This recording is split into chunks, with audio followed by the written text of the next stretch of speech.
जो कि सिर्फ हिंदुस्तान में ही नहीं बल्कि हमारे पूरे विश्व में चाय बहुत अच्छे से कंज्यूम की जाती है, उसको लेकर एक ब्रांड बनाना उनको कैसे ये थॉट आया और कितनी कठिनाई उनको आई? सर, सबसे पहले बहुत बहुत शुक्रिया वक्त निकालने के लिए। Thank you so much Shantanu ji. नमस्ते, मेरा नाम उज्जवल, मैं एलओसी लाइफ ऑफ चाय का को फाउंडर हूँ। और हमने ये शुरुआत की थी 2019 में नागपुर मानेवाड़ा। यहाँ से हम कंपनी के दो फाउंडर्स हैं, एक शुभम और उज्जवल। ये हम दोनों का एक प्लान था कि 2019 में हमने ये सोचा कि हमें ऐसे कुछ तो भी एक इनिशिएटिव लेना हुआ है, लेना था, बट कभी सोचा नहीं था कि उसको नागपुर वाले ब्रांड लेवल पे लेके जाएंगे। और यहाँ हाँ, हमारी सोच उसी इसकी थी और उसी में हमने बहुत सारी मेहनत की। और आज जो भी सक्सेस आपको दिख रहा है, इसमें नागपुर वालों का भी बहुत बड़ा हाथ है, जिन्होंने हमें हमेशा हमारी गलतियों को सुधारने की हमें मौका दिया, हमें चांस दिया इन सब बातों का, और उसी वजह से आज हम एक सक्सेसफुल बिजनेस रन कर पा रहे हैं। उज्जवल जी, जैसे हम देख पा रहे हैं कि एलओसी जो है वो सिर्फ नागपुर तक सीमित नहीं है, विदर्भ तक सीमित नहीं है, बल्कि आप अभी महाराष्ट्र तक एक्सपांड करने जा रहे हैं। आपका आउटलेट अभी एक खुलने वाला है पुणे में। जी, तो किस तरीके से आपको इन सब जो लॉजिस्टिक्स है इनमें कितना तकलीफ होती है सब मैनेज करने में? जी, सबसे बड़ी बात तो लॉजिस्टिक में तो डेफिनेटली आज पुणे और नागपुर में बहुत बिग डिफरेंस है दोनों सिटीज में। जो हमने आउटलेट ओपन करते हुए जो एक फाइनेंशियली बजट होता है, जब हमने देखा कि पुणे में हमारे कैलकुलेशन सारे डिफरेंट हो जाते हैं, और वहां पे सबसे बड़ा लॉजिक से भी सबसे बड़ा प्रॉब्लम हमें फेस करना पड़ता है एम्प्लॉय का। आज का बिजनेस का सबसे बड़ा आपका टास्क है कि आपको एम्प्लॉय चाहिए होता है, क्योंकि बाकी चीजों के लिए, लॉजिस्टिक के लिए आपको वर्कर्स मिल जाते हैं, वो सारी चीजें बन जाती है। आज भी ऐसा हो चुका है कि हमारा 90% इंटीरियर वहां पे कंप्लीट हो चुका है, और आज भी हमारी वर्कर्स के लिए जो तलाश है वो जारी है। उज्जवल जी, हम जैसे देख पा रहे हैं कि चाय एक ऐसी चीज है जो हिंदुस्तानियों के रग रग में बसी हुई है। जी, हमको जब भी चाय की बात आती है, यार 2 कप चाय पी लेते हैं, चलो चाय पी लेते हैं, ये हर जगह होता है। और एक आम टॉकिंग पॉइंट होता है कि चाय पे चर्चा होती ही होती है। जी, जी, जी। चाहे पॉलिटिक्स हो, महंगाई हो, ये मुद्दा हो, वो मुद्दा हो, सारे मुद्दे चाय पे डिस्कस किए जाते हैं। इस चाय को एक ब्रांड बनाना और इस चाय को लोगों के दिलों तक पहुंचाना, उसमें कितनी आपको समस्या हुई?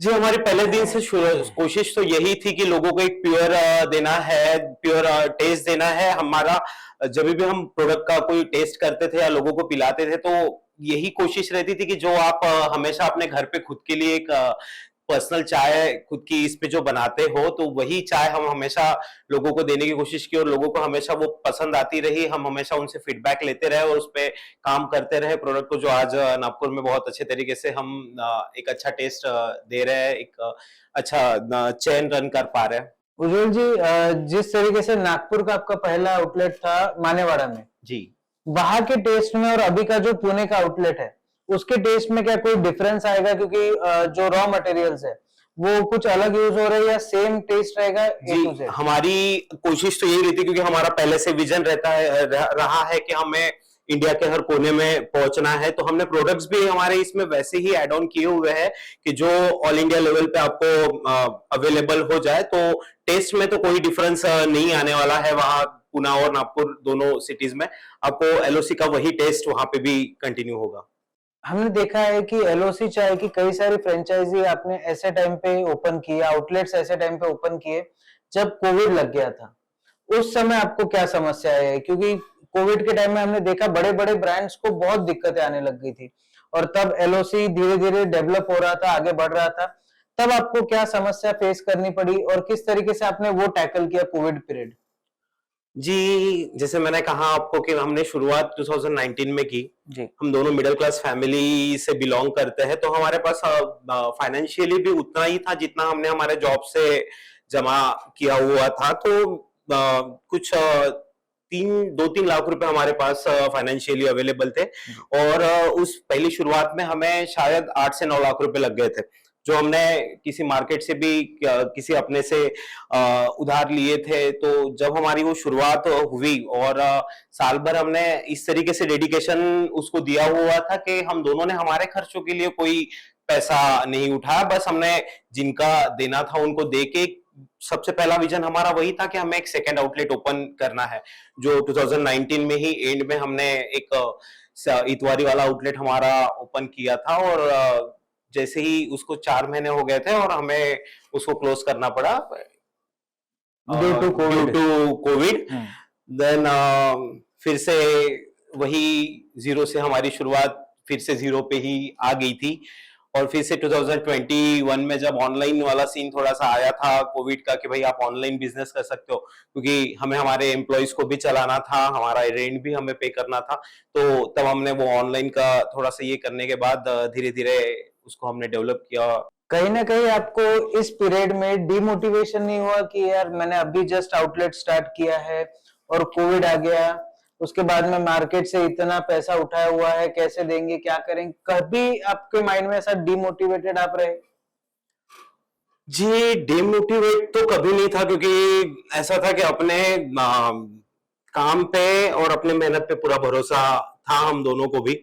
सो उस वजह से डिमोटिवेशन तो हमारा कभी था ही नहीं। और सबसे पहले ये था कि जो भी हमने फाइनेंशियली, ऐसा था कि हम खुद ही सारा कर रहे थे, तो हमें मार्केट का ऐसा कोई लेना देना नहीं था जो हम पे फाइनेंशियली कोई बर्डन रहेगा कि जिस वजह से हमें उस तरीके का कोई प्रॉब्लम फेस हुआ। हाँ, जो हमने साल भर कमाया था वो हमारा सेकंड आउटलेट में फिर से जीरो हो गया, और हमने फिर से हमारी शुरुआत हमारे मानेवाड़ा वाला जो आउटलेट था उससे फिर से हमने कम बैक किया। और आज 30+ फ्रेंचाइजीज ऑल ओवर विदर्भ में है, और अभी हम पुणे में भी एंटर कर रहे हैं। पुणे में कंपनी के खुद के 2 आउटलेट्स हम ओपन कर रहे हैं।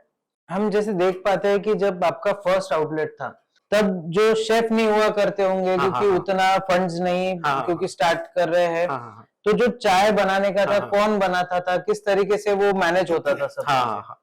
तो जब हम आउटलेट बना रहे थे ना, उसी वक्त में हम अल्टरनेटली हमारा प्रोडक्ट भी हम ट्रायल पे हम कर रहे थे कि रोज रोज मेरा पार्टनर जो है शुभम, वो रेगुलरली घर पे चाय बनाता था। मैं इधर इंटीरियर का काम जो हमारा चल रहा था हम वहां पे थे, वहां पे हम लाते थे। हमारे घर के सामने भी बाजार वगैरह लगता था, तो वहां पे हम लोगों को चाय टेस्ट करवाते थे, उनसे पूछते थे कि भाई कैसा लगा आपको, बताइए अगर कुछ और इसमें इम्प्लीमेंट आपको लगता है।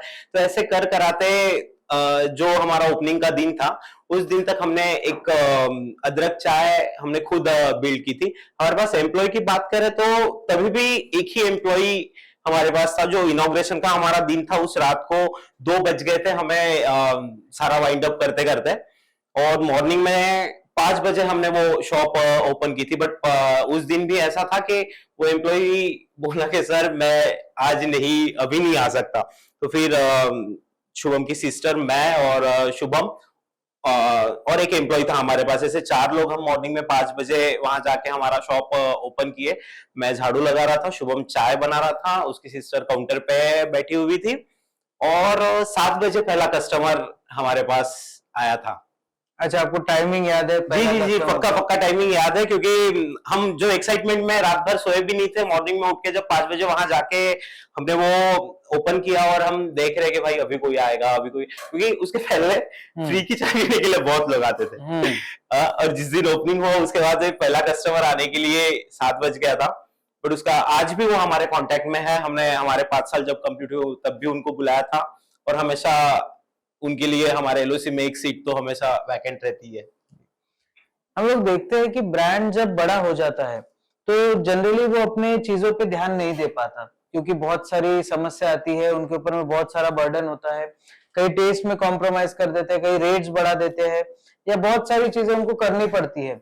बट हमने देखा है कि एलओसी ने ये सब चीजें कभी की नहीं है अभी तक के। तो इसके पीछे क्या स्ट्रेटेजी है कि जो स्टार्ट से लेके अभी तक, जो पुणे में भी आपका आउटलेट खुल रहा है, वहां से लेके अभी तक के भी ज्यादा रेट्स फ्लक्चुएट हुए नहीं है, इसके अलावा टेस्ट में 19-20 भी नहीं हुआ है, तो इसके पीछे रेसिपी कैसे रहती है कि किस तरीके से आप मेंटेन रखते हैं? जी, उसका एक हमने फॉर्म रेडी किया हुआ है। बेसिस अगर चाय की ही बात करें, चाय के अलावा भी हमारे पास जितने भी प्रोडक्ट्स हैं, उसका भी हमने एक एसओपीज खुद रेडी किया हुआ है, जो हमेशा हम बच्चों को देते रहते हैं। चाय में भी रेगुलरली एक रहता है कि भाई आपको इतना ही मेजरमेंट्स में सारा वो चाय और किट्स का मेजरमेंट्स करना है, उसको इतने टाइमिंग पे ही आपको इतनी, इवन उसको फ्लेम भी आपको मायने करती है कि वो फ्लेम की वजह से भी आपका एक प्रोडक्ट का टेस्ट बिगड़ सकता है। और रही बात प्राइसिंग की, तो हमेशा कोशिश तो यही रहती है कि पॉकेट फ्रेंडली रहे लोगों को, क्योंकि चाय ऐसा प्रोडक्ट है कि दिन में आपको 4 बार उसको आप कंज्यूम करते हो। और अगर वो प्रोडक्ट 50 रुपए का है, तो आज जो इंडिया की पॉपुलेशन है 70% लोग मिडिल क्लास है, कि जिनको एक पॉकेट फ्रेंडली ऑप्शन चाहिए रहता है। तो हमेशा वो कोशिश तो यही रहती है। बाकी ऐसा है कि जिस तरीके से महंगाई बढ़ते जा रही है, तो प्रोडक्ट पे भी थोड़ा सा इफेक्ट तो होता ही है। जिस तरीके से हमारे यंग एंटरप्रेन्योर्स है, उन लोगों को बहुत जल्दी गिव अप करने की आदत हो गई है कि जी। किसी ने कुछ अच्छा कर दिया, चलो अपन भी करके देखते हैं। 2 दिन में वो गिव अप कर देते हैं। ऐसे लोगों को क्या कहना चाहते हैं कि इतना जब आपने स्ट्रगल करके एक ब्रांड बनाया, उस ब्रांड को किस तरीके से मेंटेन किया जाता है, और वहां तक पहुंचने में लोगों को सिर्फ सफर नहीं दिखता, लोगों को दिखता है कि एंड रिजल्ट क्या है, और वो देखकर लोग आ जाते हैं कि मैं भी बनाऊंगा ब्रांड। क्योंकि हमने देखे हैं नागपुर में कई सारे एलओसी जैसे बहुत सारे आउटलेट्स, एलओटी, एलओपी, कुछ भी ऐसा खुल रहा है।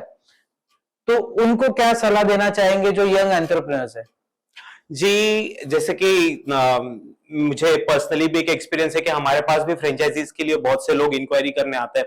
बट ऑलमोस्ट लोगों का यही फोकस होता है कि भाई प्रॉफिट कितना होगा।